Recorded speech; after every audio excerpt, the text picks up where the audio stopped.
morning, welcome to day 63 of Geriatric 1944's Coronavirus Diaries. I keep talking about the coronavirus as a trivial virus, and for me it is. It's trivial for 95% of people who catch it, have mild or slight symptoms and recover perfectly, just like a dose of flu. It's worse for the 5%, sometimes like a bad dose of flu or even a very bad dose of flu. For a few of those, it turns into something much nastier like pneumonia, and for a tiny percentage, it kills them. I'd say 1% of people who get it actually die. But in the great scheme of things, that's not enormous. Everybody moans at me because I refer to it as a trivial virus.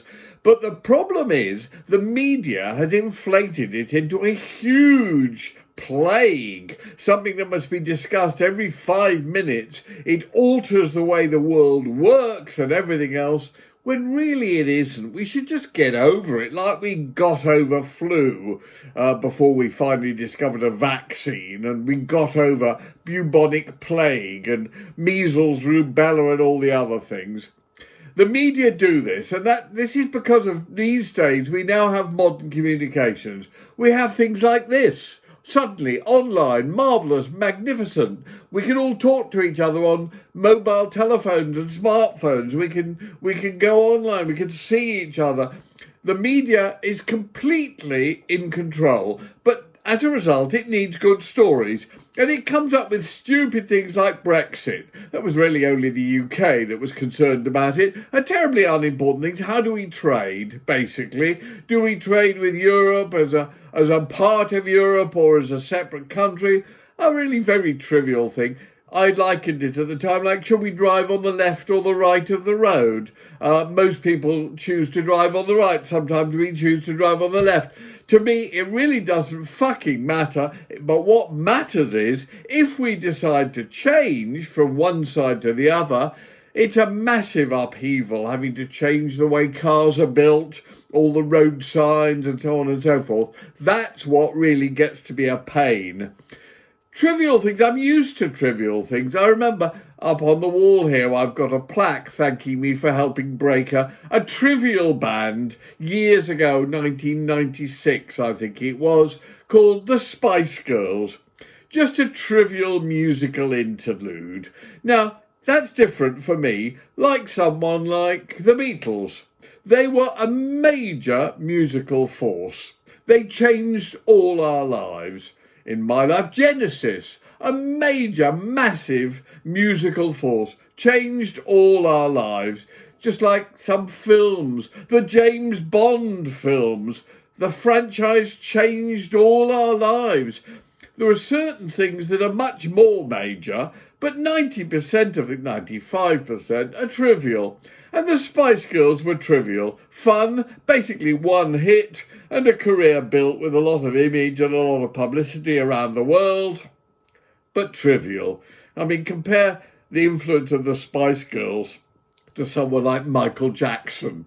I mean, you're joking, aren't you?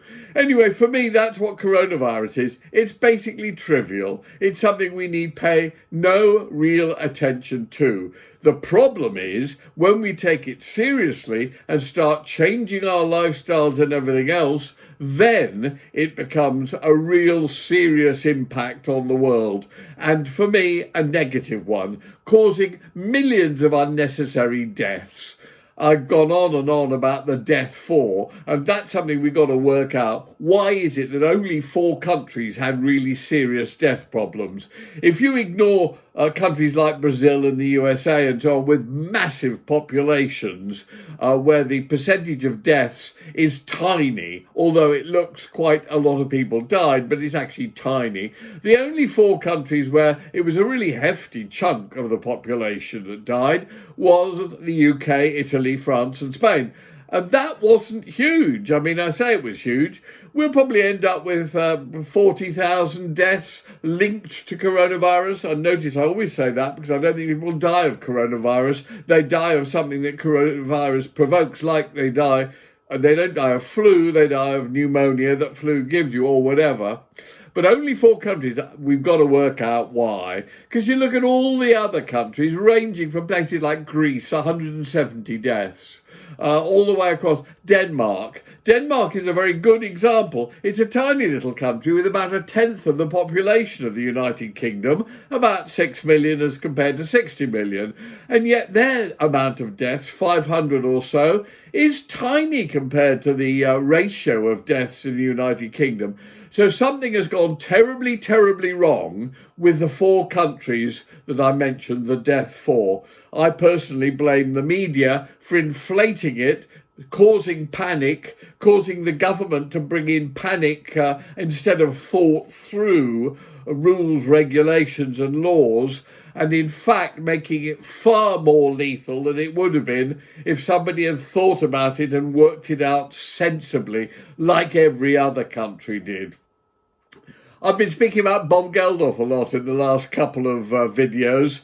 I did, of course, record The Geldof Principle was a song I wrote, also for the film Vile Pervert the Musical.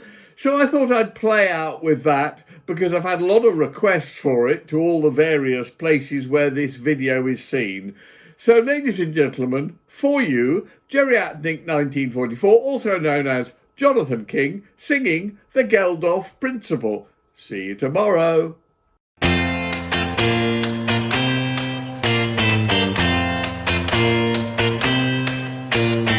When there's a gap between image and reality, if you know you have a talent disparity, when Tourette's gets confused with insanity, find yourself a vanity charity. They've done it for years in the world of variety, covered their creative holes with piety, used the love of hypocrisy by society. Do you really care?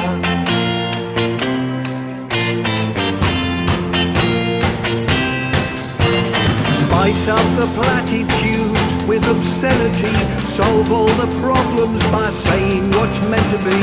You can abscond with the deal of the century just by convincing the world of sincerity. Go for the battered wife or a child. The starving but distant will drive tabloids wild.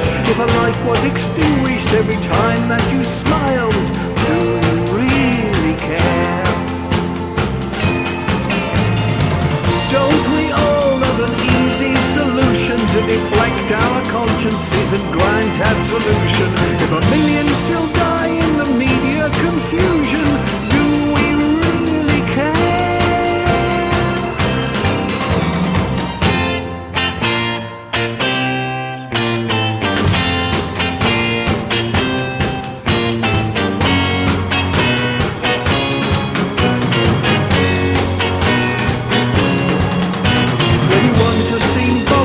But don't have the time, it's consoling to know you can swallow a headline. A nice handy slogan will do us all fine. You can simplify complex with a logo design. Flying first class to the land of starvation, living in luxury in your own